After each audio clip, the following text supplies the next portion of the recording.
আবারও শুরু হচ্ছে ফিফার ব্যস্ত সময়সূচি, যেখানে লাতিন আমেরিকার 10টি দেশ আবারও বিশ্বকাপ বাছাই পর্বের ম্যাচে মাঠে নামবে।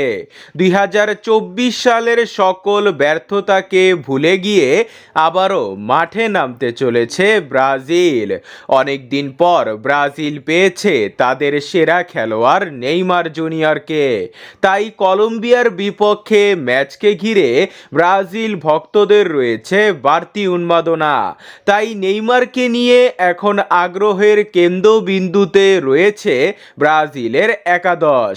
নেইমার সহ কলম্বিয়ার বিপক্ষে কারা কারা জায়গা পাচ্ছে একাদশে, চলুন দেখে নেওয়া যাক।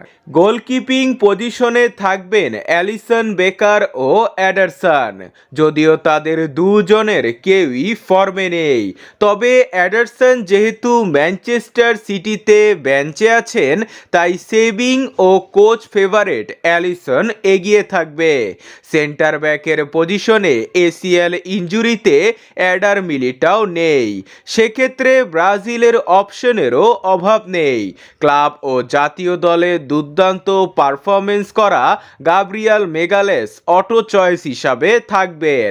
তার সাথে জুটি বাঁধার দৌড়ে এগিয়ে থাকবেন পিএসজি কাপ্তান মার্কুইনিয়াস ও সাথে থাকবেন মুরিলো। লেফট ব্যাকে আপনার ও কায়ো হেনরিকের মধ্যে চলবে লড়াই। রাইট ব্যাকে ক্লাব ও জাতীয় দলে ভালো খেলার জন্য আবারও সুযোগ পাবে ভ্যান্ডারসন। সেক্ষেত্রে বেঞ্চে থাকবেন দানিলো।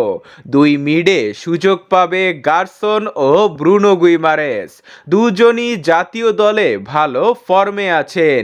লেফট উইঙ্গে অটো চয়েস হিসাবে দেখা যাবে ভিনিসিয়াস জুনিয়রকে।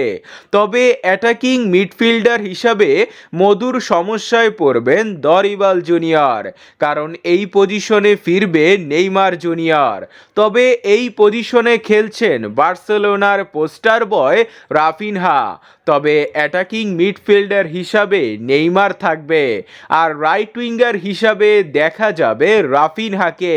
সেই ক্ষেত্রে নাম্বার 9 পজিশনে দেখা যাবে ইগোর জেসুসকে।